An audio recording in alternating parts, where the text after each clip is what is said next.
بسم اللہ الرحمن الرحیم قال انک من المنظرین۔ شیطان نے کہا تھا نا اللہ مجھے ڈھیل دے دے، مجھے مہلت دے دے، وقت دے دے، تو اللہ نے کہا قال کہا انک یقیناً تو من المنظرین ڈھیل دیے گیوں میں سے ہے، تجھے وقت دیا گیا، تجھے مہلت مل گئی، اب جو تو کرنا چاہتا ہے کر لے، اب قیامت تک تو زندہ رہے گا اور دنیا میں رہے گا، جو چاہے کر لے۔ پھر اس نے کہا تھا قال کہا فبما پس اس وجہ سے جو اغویتا تو نے گمراہ کیا نی مجھے، کہتا ہے اس وجہ سے جو تو نے مجھے گمراہ کر دیا ہے نا، اب میں رائے راست پہ نہیں رہا، تو اسی وجہ سے لَأَقْعُدَنَّ میں ضرور بیٹھوں گا لہم ان سب لوگوں کے لیے، پورے اللہ تیری مخلوقات کے لیے، سب انسانوں کے لیے بیٹھوں گا صراطک تیری راہ پر المستقیم جو سیدھی ہے۔ کہتا ہے ابلیس نے کہا پھر اسی وجہ سے کہ آپ نے مجھے گمراہ کیا، یقیناً میں ان کے لیے آپ کے سیدھے راستے میں ضرور بیٹھوں گا۔ بیٹھ کر کیا کرے گا؟ وہ گمراہ کرے گا، وسوسے ڈالے گا، دماغوں میں بات گھسائے گا، ایسے نہیں ایسے، حالانکہ قرآن اور حدیث بتلاتا حسن ظن رکھو، اچھے تھاؤٹ رکھو، اچھے خیال رکھو، لیکن شیطان ہے، وعلیکم السلام، لیکن شیطان ہے جو برے خیال کی طرف دعوت دیتا ہے، جھوٹی باتوں کی طرف دعوت دیتا ہے، کہتا ہے ایسے نہیں ایسے، حالانکہ ویسے نہیں ہوتا، اور ہمیں کنفرم بھی نہیں ہوتا کہ ویسے ہے کہ نہیں ہے، یہ خود سے کہہ رہا ہے۔ کہا فَبِمَا أَغْوَيْتَنِي اسی وجہ سے جو تو نے مجھے گمراہ کیا ہے نا، دیکھو رب سے جنگ، استغفر اللہ اکڑن یہی تکبر ہے، کہتا ہے جو تو نے مجھے گمراہ کیا نا، اس وجہ سے میں تیرے سب لوگوں کو گمراہ کر دوں گا، چھوڑوں گا نہیں، ان کے آگے سے آؤں گا، پیچھے سے، دائیں سے، بائیں سے۔ اللہ نے کہا آجا، تو بڑا ہے کہ تیرا رب بڑا ہے؟ تو بڑا ہے ان کے لیے یا ان کا رب؟ اگر میں نے چاہا تو میرے بندے تمہارے ہاتھوں گمراہ نہیں ہوں گے، میرے بندے تمہارے ہاتھ کا کھلونا نہیں بنیں گے، تو اپنا زور آزما لے۔ کہتا ہے ٹھیک ہے، لَأَقْعُدَنَّ لَهُمْ صِرَاطَ الْمُسْتَقِيمَ یقیناً میں ان کے لیے آپ کی سیدھی راہ پر ضرور بیٹھوں گا، انہیں گمراہ کروں گا، توحید کے راستے سے ہٹا دوں گا، قرآن و سنت کے علم سے نفع نہیں اٹھانے دوں گا، عمل صالح نہیں کرنے دوں گا، عمل صالح کا راستہ انہیں دیکھنے ہی نہیں دوں گا۔ دیکھیں اب ہماری یہاں پہ کلاس ہو رہی ہے، علم کی ہے، عمل کے لیے ہے، لیکن ہم کیوں نہیں آ رہے؟ شیطان روک رہا ہے۔ کہتا ہے اسلام کے راستے میں بیٹھوں گا، نیکی نہیں کرنے دوں گا، اچھے خیال دل میں نہیں آنے دوں گا، دماغ میں نہیں آنے دوں گا، لوگوں کے نیکی کے راستے پہ بیٹھ کر ان کو پیچھے کر دوں گا کہ تم برائی پر ہی رہو۔ تم اور دنیا خوبصورت ہے، چارمنگ ہے، دنیا میٹھا شہد ہے، اس لیے انسان اس میں دلچسپی دکھانے لگتا ہے، جس وجہ سے شیطان اسے جلدی گمراہ کر دیتا ہے۔ شیطان نے کہا تھا کہ میں تو اللہ تیری عزت کی قسم کھا کے کہتا ہوں، کہتا ہے فَبِعِزَّتِكَ لَأُغْوِيَنَّهُمْ أَجْمَعِينَ اللہ مجھے تیری عزت و جلال کی قسم میں سب کو گمراہ کر کے چھوڑوں گا۔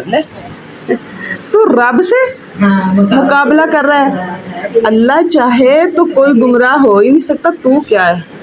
اللہ نے پھر بھی اس کو کہا تجھے میں نے اجازت دی، تو کر لے، لیکن ایک بات یاد رکھنا میرے بندے تیرے ہاتھوں ذلیل نہیں ہوں گے۔ ذلیل کون ہوتا ہے؟ گمراہ۔ صاغرین کون ہوتے ہیں؟ گمراہ۔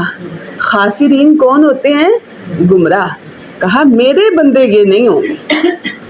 وہ وہی ہوں گے جو تیرے جیسے ہوں گے، تیرے پیچھے وہی لگیں گے. کہتا ہے شیطان سیدھے راستے سے روکنے کی ہر تدبیر کروں گا. تدبیر کرتا ہے ویسے، یہ اس کی بات نا، اس نے اپنی بات کو ابھی تک پانی لگا رہا ہے، اتنا اس کے اندر تکبر ہے.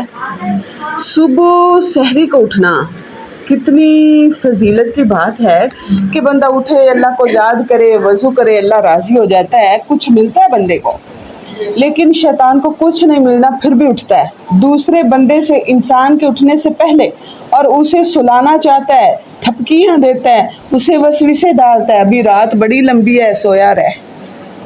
اس کام کے لیے اٹھتا ہے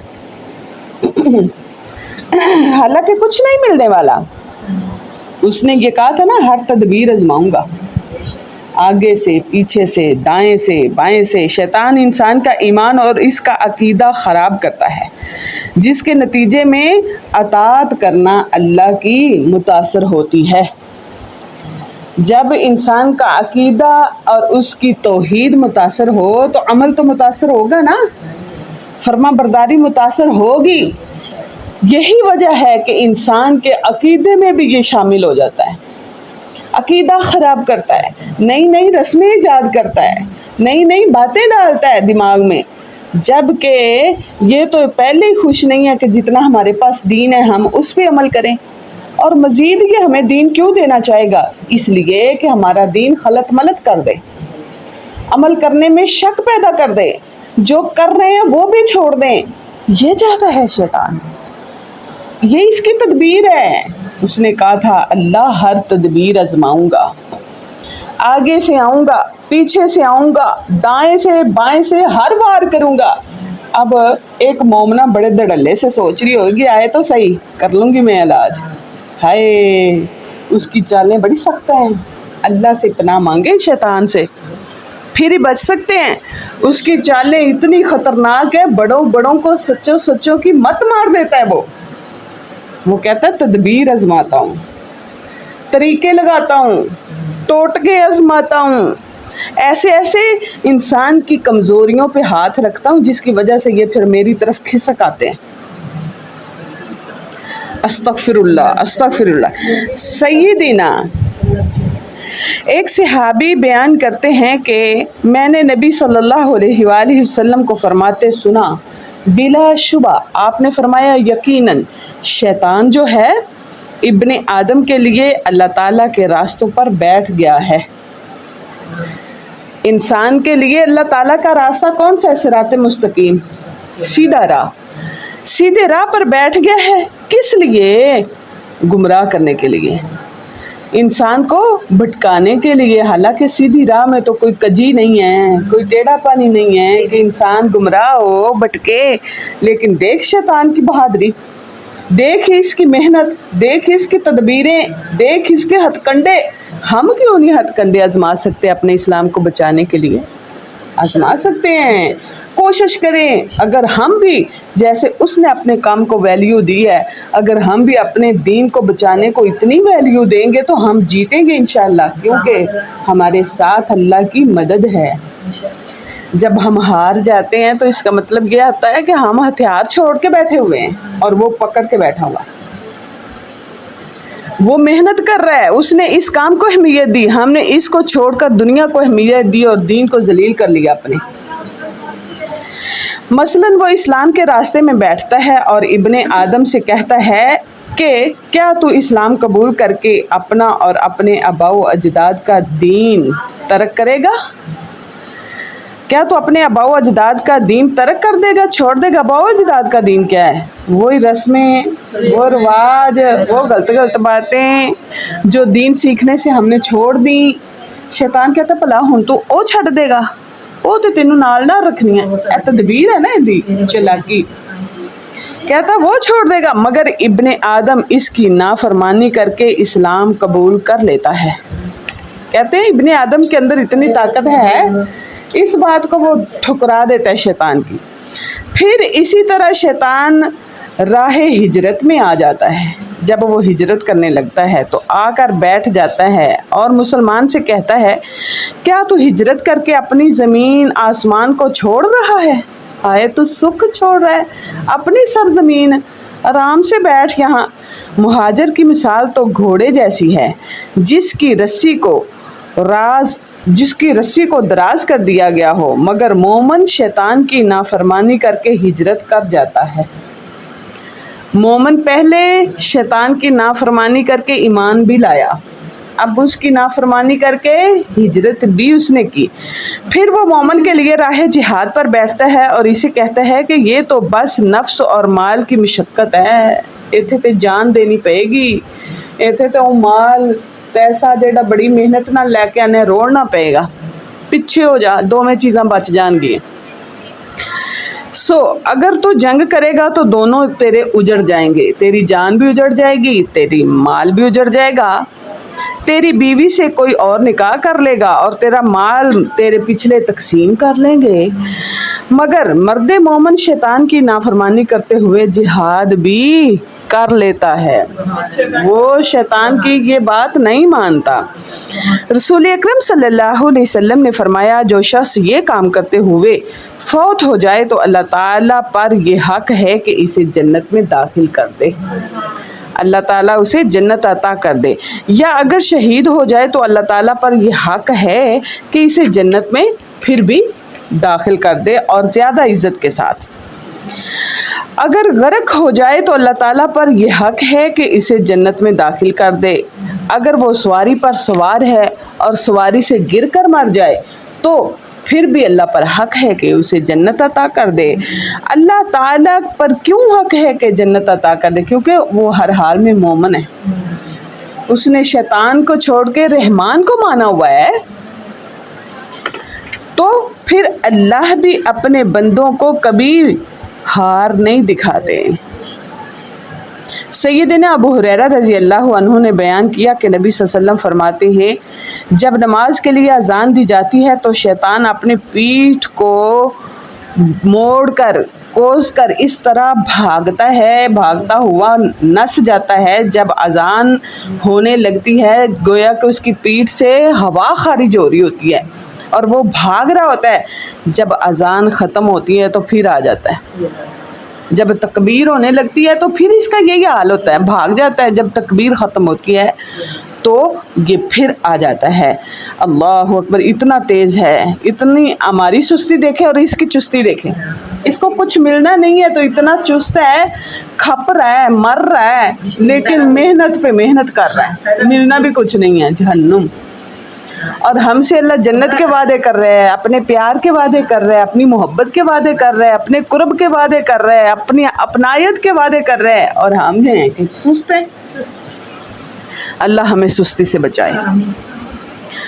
پھر کیا ہوتا ہے؟ وہ آدمی کے دل میں واپس آ کر وسوسے ڈالنا شروع کر دیتا ہے۔ دیکھ لیں اتنا دیر نہیں وہ انسان کو اکیلا چھوڑتا ہے کہ کہیں یہ نہ اللہ کا نہ ہو جائے۔ اذان اور تکبیر ہوتی ہے تو وہ نہیں نا ٹھہر سکتا، وہ سن نہیں سکتا، بھاگ جاتا ہے۔ اور وہ کیوں بھاگتا ہے؟ ہاں جی، اور اس نے انسان کو واپس آ کے وسوسے ڈالنے، اس لیے واپس اتنی تیزی سے بھاگ کے آتا ہے۔ 1 منٹ تکبیر اور نماز کا درمیان نہیں وہ چھوڑتا، بھئی یہ کہے چلے پڑھنے لگ ہی گیا تو پڑھ ہی لے، ہار ہی مان لے، نہ نہ نہ نہ، وہ کہتا نہیں، نماز میں بھی اس کو وسوسے ڈالوں گا تاکہ یہ اچھے طریقے سے اللہ سے بات نہ کر پائے۔ استغفر اللہ، وسوسے ڈالنا شروع کر دیتا ہے، فلاں بات یاد کر، فلاں بات یاد کر، فلاں کم پیا ہویا ہے، فلاں پیسے کنے سی، او کنے دے آیا، او زیادہ دے آیا، او اتھے جانا سی، جو اتھے جانا سی، اے کرنا سی، کم خراب، او فلانا تے کم ہونے ہی کرنا والا سی، چل نماز خراب ہوئی، نماز سے دھیان بھٹک گیا، شیطان کا کام پورا ہو گیا۔ نتیجتاً یہ ہوتا ہے کہ اس کو یہ بھی یاد نہیں رہتا، نمازی اتنا الجھ جاتا ہے، یہ بھی یاد نہیں رہتا کہ 3 رکعتیں پڑھی ہیں یا 4، نماز کو اتنا ناقص کر دیتا ہے یہ شیطان۔ جب یہ یاد نہ رہے تو پھر کیا کرنا چاہیے؟ پھر سجدہ سہو کر کے نماز کو پورا کر لینا چاہیے۔ پھر بھی اللہ کہتے ہیں کہ میں نے شیطان کو رسوا کر دیا، میرے بندے کی نماز پھر بھی پوری ہو گئی۔ سجدہ سہو وہ ہوتا ہے اگر آپ کو یاد نہیں ہے نا نماز آپ کو جتنی لگ رہی ہے آپ اسی لحاظ سے نماز کو پورا کریں اور اتحیات مکمل کر لیے اسلام پھیرنے سے پہلے 2 سجدے کریں. اس کو کہتے ہیں سجدہ صاحب بھولنے کا سجدہ. ہاں جی اتحیات پڑھ کے اسلام پھیرنے سے پہلے 2 سجدے کرنے ہیں. پہلے ایک سجدہ جیسے نماز میں ہر رکعت میں 2 سجدے کیے جاتے ہیں نا ویسے ان 2 سجدوں کے ہاں جی اور اس کے بعد سلام پھیر دینا ہے تو نماز پوری ہو گئی.